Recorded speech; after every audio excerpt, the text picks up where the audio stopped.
Bonjour à vous, chers choisis de Jésus. Aujourd'hui, le 2 novembre, jour dédié à l'intention de nos défunts et au lendemain de la communion des saints, des jours de Toussaint, où tous les saints, et on va faire appel à eux, tous les saints et saintes qui sont au paradis, et aussi sur la terre, qui puissent nous accompagner pour cette rencontre et qu'ils puissent aussi venir répondre à vos souffrances, aux difficultés que vous vivez. Alors, lorsqu'on s'approche de Dieu, il m'apparaît qu'on entre de plus en plus dans la communion des saints et nous ne sommes jamais seuls. Et aujourd'hui, bien, je suis heureux que nous soyons, les saints sont symbolisés par la présence du buste de Jean-Paul II et bien sûr, sans oublier Maman Marie qui est à la tête de la communion des saints. Et lorsque nous prions pour les saints et que nous prions pour les défunts, lorsque nous prions, c'est-à-dire pas ce que nous prions pour les saints, nous les prions, mais lorsque nous prions pour nos défunts, eh bien, pour ceux et celles qui sont décédés, moi, j'aime prier aussi pour ceux et celles qui sont morts à la vie de la grâce, afin qu'ils ressuscitent à cette vie nouvelle et que nous savons que la communion des saints nous accompagne. Les saints sont toujours là pour nous accompagner, souvent dans l'invisible, mais parfois aussi dans le visible.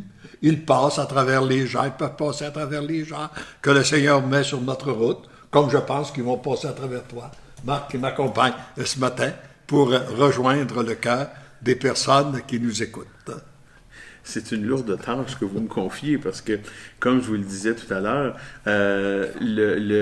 j'ai l'impression que c'est un très, très gros chantier pour le Seigneur de m'accompagner sur le chemin de la sainteté, dans la petitesse de mes défauts, de mes travers, de mon caractère qui n'est pas toujours évident, de mes défauts j'ai l'impression que les défauts, c'est toujours ce qui se manifeste en premier. Nos qualités, bon, c'est moins évident.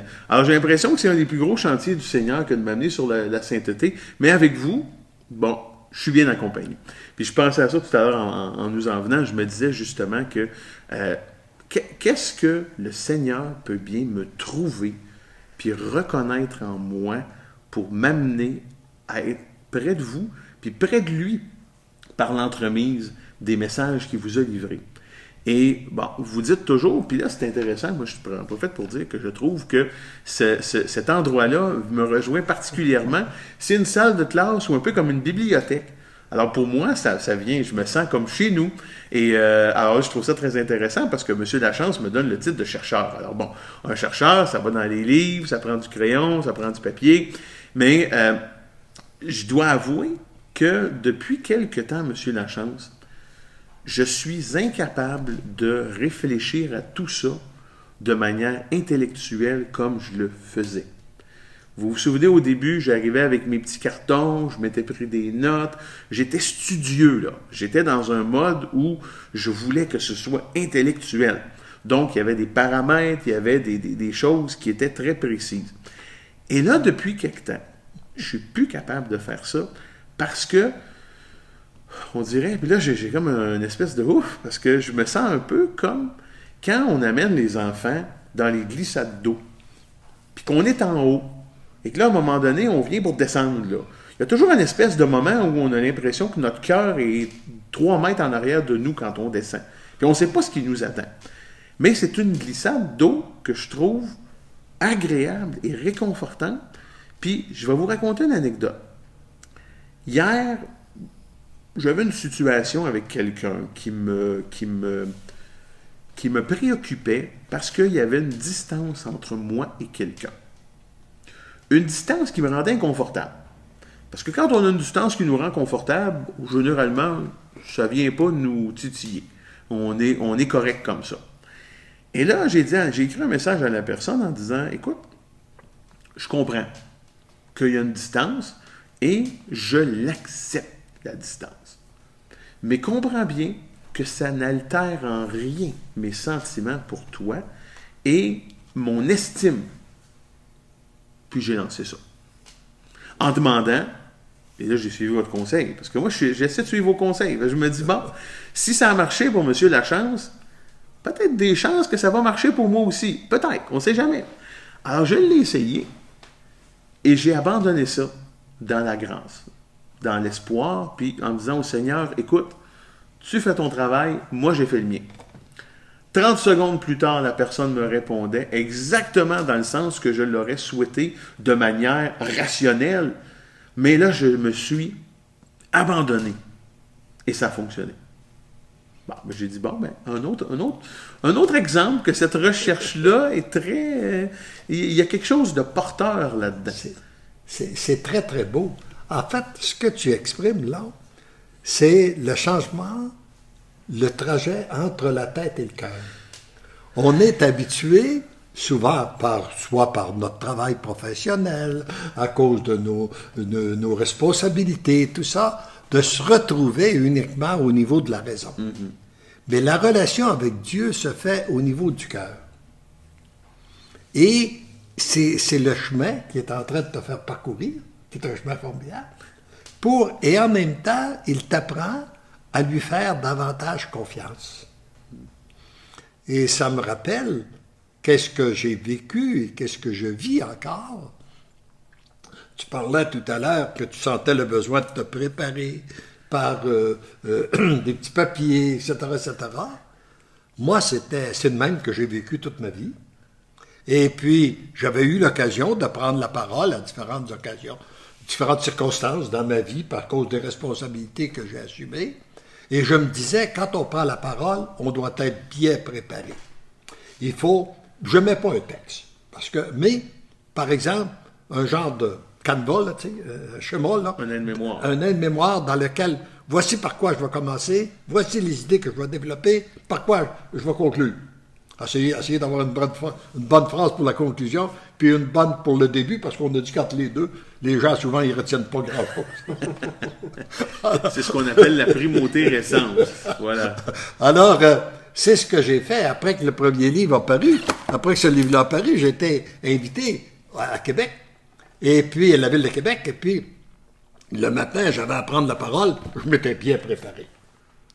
Dans l'après-midi, on me demande pour parler, mais je ne suis pas préparé. Alors, la semaine suivante, il y a un type qui a fait plus que 2 heures de route pour venir me dire, puis il est arrivé, il était un peu gêné, un type qui était très charismatique.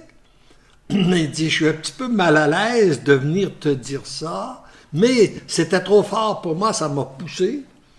Je t'ai écouté le matin, puis je t'ai écouté dans l'après-midi. Et je dois te dire que l'après-midi était bien meilleur que le matin. Alors là, je viens te dire que tu ne dois plus te préparer pour parler. Tu te dois de faire confiance à l'Esprit Saint. Mais j'ai reconnu, même si ça me dérangeait, j'ai reconnu que ça venait du Seigneur. Et je l'ai expérimenté. Et puis, ça a fonctionné. C'était extraordinaire. Je l'ai expérimenté pour une conférence d'1 heure. Après, c'était 2 conférences. Et après, c'était une fin de semaine, du vendredi soir au dimanche midi. Et là, 5 enseignements, pas préparés. Et j'ai fait confiance au Seigneur. Et là, il est arrivé à cette fin de semaine-là 2 choses. C'est-à-dire, à 2 reprises, je me suis trouvé blanc, j'avais rien à dire, rien dans l'esprit. J'ai regardé l'heure, c'était l'heure que je devais terminer. Si je devais terminer à 11h, il était à 11h pile. Bon, 2 fois comme ça, dans la fin de semaine. Et à la toute fin, il y a un prêtre qui était là en convalescence, puis il était en période de repos, puis il assistait à toute la retraite. Il est venu me dire, moi, ce que j'ai aimé, là, Monsieur Lachance, de votre retraite, là, c'est qu'elle était bien structurée. Alors voici, tu sais, là, je pense que quand on fait confiance au Seigneur, il ne nous déçoit pas. Et c'est ça qu'on a à apprendre. Et ça se fait, c'est sûr que ça se fait plus au niveau du cœur, et c'est ce chemin-là là, que tu es en train de parcourir. C'est désinstallant, oui. Avec le Seigneur, nous sommes désinstallés, mais c'est pour réellement un mieux. c'est quelque chose pour nous conduire plus loin entre ses mains. Se laisser guider par lui. Puis vous avez raison. Puis écoutez, je peux même pas imaginer comment ça doit être effrayant à un moment donné, comme quand on le regarde de manière rationnelle, là.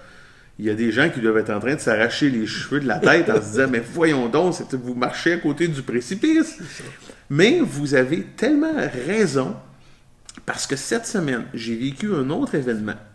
Puis quand je vous dis que je ne suis pas parfait, là, je n'ai pas l'impression, vous n'allez certainement pas penser que je suis parfait, c'est pas le cas.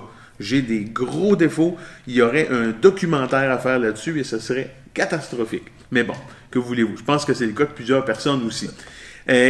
À un moment donné, cette semaine, j'ai vécu un autre exemple. J'avais un autre problème, une autre problématique. Et là, j'ai pas écouté Audrey.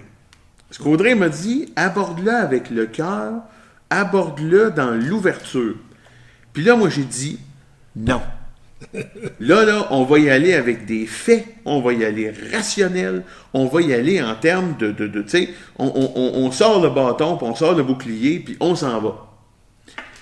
Et là, quand je suis arrivé dans le cœur de l'action, je me suis rendu compte que je m'étais fort probablement, je ne sais pas encore, parce qu'on attend toujours de voir des résultats dans la vie, mais je suis reparti avec l'impression que ma prémisse de départ était tout à fait faussée et que j'aurais peut-être dû, je sais pas, je vais me garder un petit peu d'orgueil là, quand même, parce que bon, hein, c'est réconfortant de garder un peu le guidon du bicycle. Là.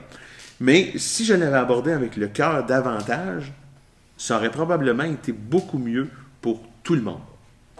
Alors voyez-vous, 2 essais, puis il y en a un qui a fonctionné quand je vous ai suivi, puis l'autre quand j'ai pas suivi le conseil qui m'était donné par le Seigneur puis par vous, par la voix d'Audrey.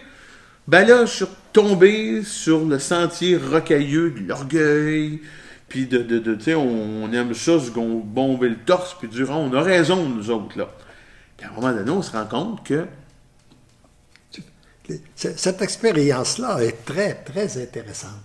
Et je pense que nous tous qui cheminons vers le Seigneur, nous avons à la vivre. Et d'ailleurs, c'est ce qu'a vécu saint Ignace de Loyola.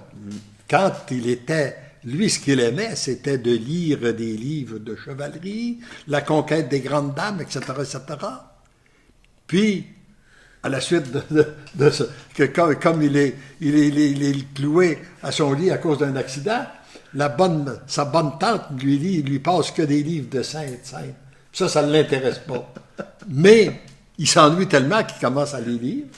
Puis, en les lisant, tout à coup, il découvre que quand il lit des livres de Saint-Sainte, il découvre une nouvelle paix, une nouvelle joie intérieure, puis quand il retombe dans sa vie passée, il perd cette paix-là. Et c'est ce qui fait que finalement, il est devenu un grand saint.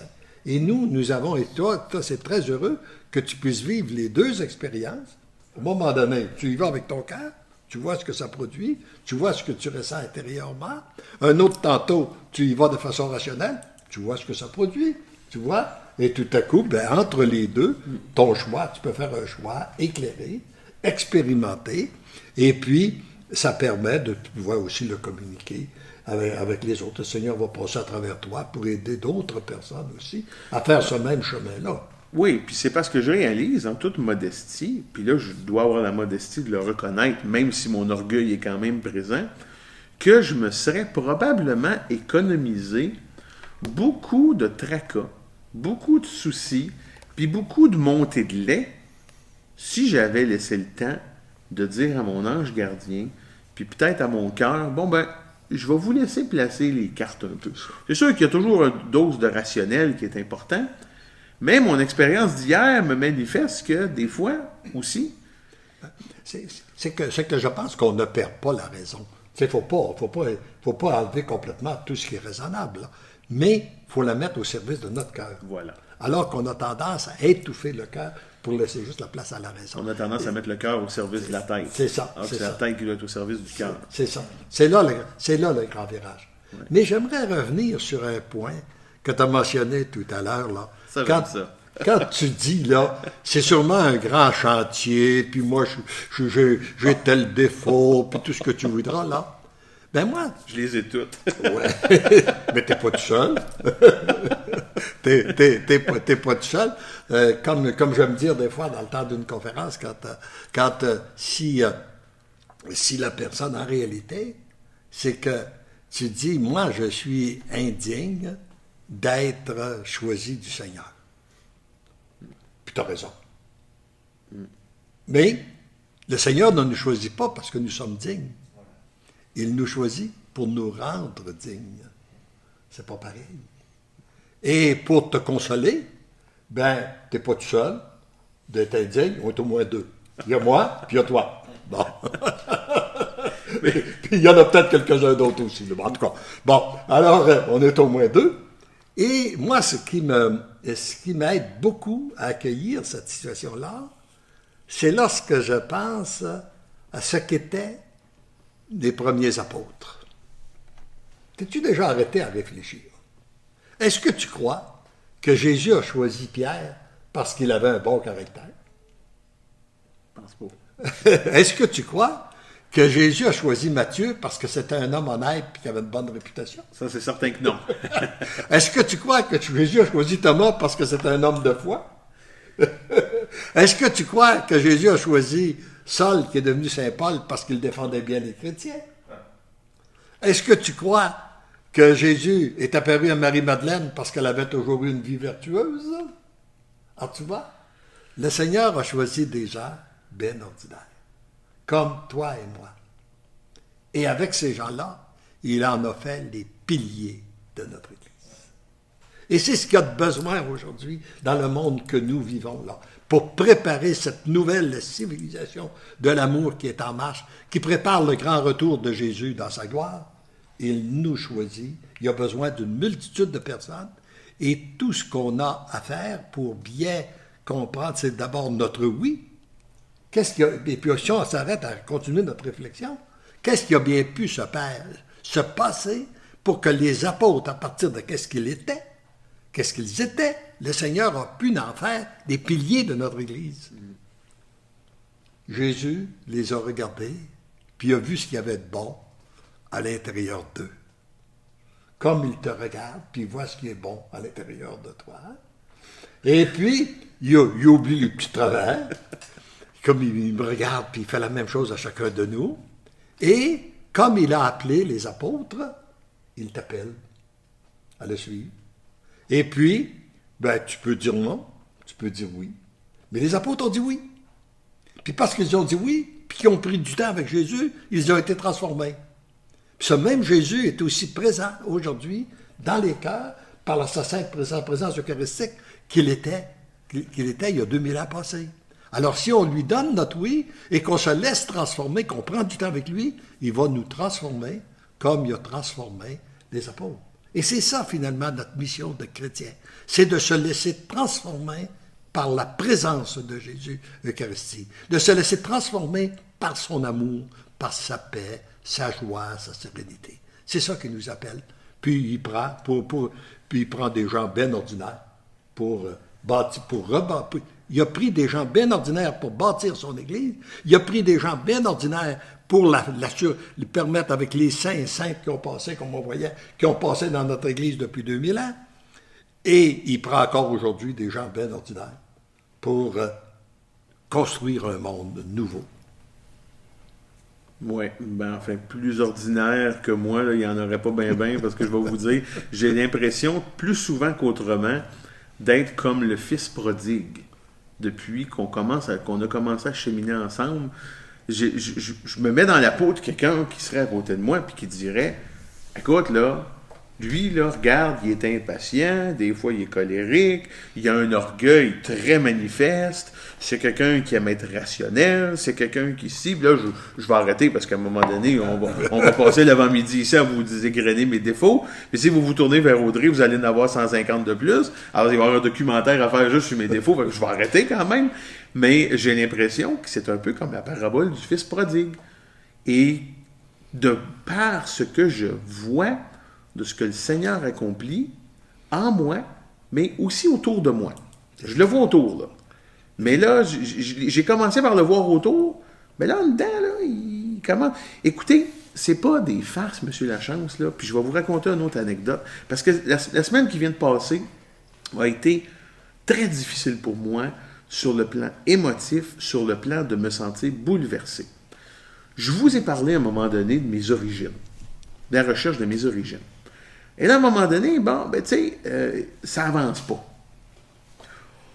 Alors, je suis allé à la cathédrale, je suis allé prier, en disant au Seigneur, écoute, j'aimerais ça avoir un signe, avoir quelque chose de toi, pas parce que j'en ai besoin, mais parce que, j'aimerais ça. J'ai laissé ça. 2 jours plus tard, je me réveille. J'ai un courriel d'une dame de Grande-Bretagne qui me dit qu'elle est à la recherche de son père naturel, qui aurait été un Canadien-Français, qui aurait servi dans l'armée pendant la Deuxième Guerre mondiale. Mais elle n'en sait pas plus que ça. Alors, les deux, on est au même niveau, mais on a un lien d'ADN. Alors là, j'ai dit à Audrey, écoute, là, c'est arrangé que le gars des vues quelque part. Là. Il y a quelqu'un qui m'écoute avec un micro, puis qui ça. Mais voyez-vous, puis je sais que ça peut paraître anodin. Ça peut paraître, même pour quelqu'un, il va dire, écoute, là, le bonhomme avec les lunettes, il est stupide à matin, il est en train de nous parler d'affaires comme ça, puis c'est rationnel, ça peut s'expliquer de telle manière. Peut-être. Puis vous avez peut-être un petit peu raison. Mais j'ai de la difficulté à croire que tout ce cheminement-là, c'est juste des choses qui sont concrètement explicables. Puis vous ne pouvez pas avoir plus rationnel que moi. Je vous l'ai dit tout à l'heure. J'aime ça avoir les 2 mains sur le guidon de mon bicycle. Là. Puis pour moi, c'est important. Moi, quand j'étais jeune, là, puis que j'en voyais un lever sa main, là, je disais, il va se casser la baboune. Tu ne fais pas ça, tu tiens les 2 mains sur ton guidon. Alors, je suis quelqu'un de très concret et rationnel. Mais là, l'irrationnel puis le divin commencent à se manifester. Et ce qui est beau, c'est que tu as mentionné que tu commences à le voir en toi. C'est ça que le Seigneur ouvre nos yeux pour le voir en nous, d'abord, puis le voir aussi autour de nous, puis à travers nous. Ouais. Nous recevons tellement de beaux témoignages là, qu'il y en a un qui me revient à l'esprit, principalement en t'écoutant. Il y a une dame de Toulouse, monoparentale, qui avait un seul fils, et puis qui a découvert le Seigneur, a donné tous ses oui au Seigneur, puis tout ça. Puis elle nous disait, à la suite, puis elle a suivi des retraites que j'avais animées et tout ça. Et elle disait, moi, je me rends compte que le Seigneur change les choses. En même temps qu'il me change, il change les choses autour de moi. Moi, j'ai un fils qui a eu des problèmes de drogue majeurs. J'ai même été obligé de le mettre dehors parce que c'était plus vivable. Et là, à partir du moment où je change, que je donne mon oui au Seigneur et que tout ça, elle dit, il m'arrive à 18 ans, puis il m'a dit quelque chose qui m'avait sûrement pas dit depuis l'âge de 3 ou 4 ans. Maman, sais-tu, plus je pense à ça, tu as été une bonne mère pour moi. Tu as fait ci, tu as fait ça, puis je veux te dire que je t'aime. Elle dit, il ne m'avait pas dit ça depuis lors. Elle dit, là, je me rends compte que c'est le changement qui s'est opéré en moi, que le Seigneur a fait le changement chez mon fils. Alors ça, c'est plein d'espérance. Hein? C'est plein d'espérance. C'est le Seigneur, en même temps qu'il nous change, il peut changer les gens autour de nous, en son temps. Puis c'est ce qui construit un monde nouveau. Puis ça ne coûte rien. Tout ce qu'il faut faire, c'est dire oui. C'est ça. Ça coûte le oui. Ça coûte le oui. Mais le oui, par exemple, il faut le répéter. Ah oui. Puis ça coûte aussi des non. Oui. Parce qu'il faut être capable de dire non à ce qui est contraire à la volonté de Dieu. Voilà. On ne peut pas dire oui à Dieu, puis pas avoir le courage de dire non à ce qui est contraire à sa volonté. Alors, il y a un choix à faire, là. Oui, puis c'est pas toujours évident. Parce qu'on retombe souvent dans nos travers, puis les tentations sont fortes. Mais on peut se fier à sa miséricorde. Il est là, puis il est toujours là pour nous accompagner, puis nous relever. C'est tellement beau parce que moi, je l'ai expérimenté d'abord de manière intellectuelle, mais là, je le vis personnellement. Puis je dois vous dire que des fois, ça fait peur. Et là, écoutez, pour s'éloigner de la peur, on va s'en aller vers quelque chose de plus agréable que la peur, c'est-à-dire ce que les gens partagent avec nous.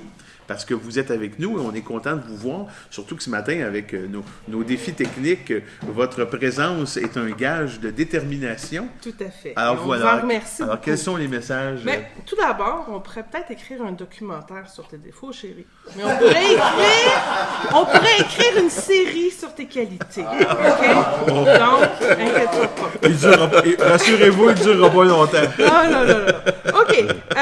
Parfait. Donc, écoutez, ce que je trouve intéressant ce matin, il y a une nouvelle dynamique qui est en train de s'installer. Ah oui? Oui, Quelle les est-elle? gens commentent sur Facebook, mais ils nous écrivent également via Messenger, avec les messages qu'on envoie. Puis j'en profite tout de suite pour saluer Nancy, qui est en train de répondre aux gens via Messenger. Donc, c'est une autre manière que vous avez de communiquer avec les choisis de Jésus. Pour ceux et celles qui vivent peut-être des moments un peu plus difficiles, Nancy fait un travail incroyable de tenter de trouver les meilleurs messages qui vont pouvoir vous aider dans ce que vous êtes en train de vivre. Donc, si jamais il y a des choses que vous vivez, que vous n'êtes pas nécessairement à l'aise de partager publiquement comme ça durant le live, Sur le fil de discussion. sur le fil de discussion, ne vous gênez pas pour répondre via Messenger avec les 3 annonces que je vous ai envoyées ce matin. Je m'excuse. On va essayer de faire en sorte que ça aille mieux la semaine prochaine. Mais prenez le temps de faire ça. Donc, je salue ma collègue Nancy parce que vous voyez Marc et Monsieur Lachance, mais on est toute une équipe derrière là, qui sommes là pour vous soutenir au niveau de la technique et tout. Donc, pour ce qui est des messages, on a Dany Thibault de Lens-Saint-Jean, n'est-ce pas, notre endroit de prédilection, qui aimerait revenir sur ce que vous avez dit par rapport à la préparation. Donc, elle, via Messenger, nous a dit « Si je ne me prépare pas quand je fais une rencontre, j'aurais peur d'avoir des blancs ou de grands trous. Qu'est-ce que je vais dire? D'un autre côté, devant mon texte, trop volumineux, je n'arrive pas à le laisser et être naturel. Peut-être que le texte devient une béquille en fin de compte. » Tout à fait. Donc, je pense que ça bloque un peu. Donc, Nancy est en train de répondre à des gens. C'est très intéressant, Oui. ça, parce que j'ai l'impression qu'il y a une question d'équilibre entre les deux. Parce que, bon, si vous faites une présentation professionnelle, c'est sûr que quand on aborde en termes de foi, c'est une chose. Et moi, dans ça, je vous l'ai dit, je suis parti de l'intellectuel au cheminement de foi. Alors, c'est pas la même chose. Le cœur et la raison, c'est 2 entités différentes. C'est pour ça qu'il y en a un qui est là, puis l'autre qui est là. Bon. Mais j'imagine que c'est une question d'équilibre entre les deux. Moi, ce que j'ai après avoir échangé avec certaines personnes, là, c'est qu'il y en a que très souvent, ils vont, pour se sécuriser, ils vont faire une préparation, mais ils vont se laisser inspirer par l'Esprit Saint. Ils vont dire à l'Esprit Saint, inspire-moi, puis si finalement ils s'aperçoivent qu'ils ont passé à côté du texte, qui n'ont pas utilisé souvent leur préparation, mais ils ont livré le message que le Seigneur voulait qu'ils livrent. Alors, je n'ai pas d'objection à ce que les gens se préparent, là, je sais pas. Mais moi j'ai raconté mon expérience, et puis c'est encore de cette façon-là qu'on se présente à vous, là. Oui. Moi, ce matin, là, la préparation que j'ai eue, c'est que j'ai participé à l'Eucharistie. Et puis, pour être en union avec le Saint-Esprit, puis le Seigneur, puis je dis, bon, arrange-toi, et puis passe par Marc, passe par Audrey, passe par toute l'équipe, et puis moi, je vais me laisser guider, puis on verra qu'est-ce que ça donne. Et puis, mais il y a un point que j'aime relever là-dessus, c'est que pour éviter de mettre du stress dans mon premier voyage, quand j'ai parti en Europe, pour mon premier voyage de mission, et Elisabeth m'a dit, juste avant de partir, elle dit, surtout là, inquiète-toi pas pour qu'est-ce que tu vas dire. Si tu parles pas bien, les gens n'aimeront pas ça, ils ne te réinviteront pas et tu pourras rester à la maison. Bon.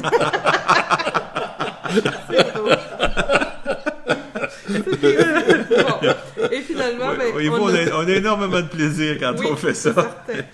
Et on a Pascal qui nous envoie un beau bonjour de Suisse. Ah, bonjour. Donc, les gens de la Suisse. C'est toujours intéressant de savoir qu'on est des gens de l'Europe qui sont avec nous aussi, avec le décalage horaire et tout. Donc, c'est tout pour le moment, mais comme je vous dis, il y a beaucoup d'actions qui se passent du côté de Messenger. Puis, on prend le temps là, de vous répondre là, autant que possible en temps réel, mais sinon au courant de la journée. Oui, puis n'hésitez pas, alors, si jamais vous voulez adresser des messages à M. Lachance, là, c'est quelqu'un de très ouvert et qui va prendre le temps de vous lire et de vous répondre. Alors, n'hésitez surtout pas, là. C'est pas M. Lachance, là, c'est quelqu'un qui est très ouvert, très généreux de son temps et de sa foi. Alors ça, écoutez, c'est une richesse que nous avons et il ne faut pas que vous hésitiez à en profiter si le besoin se fait sentir dans votre cœur. Par exemple, là, il y a des fois que ça prend du temps.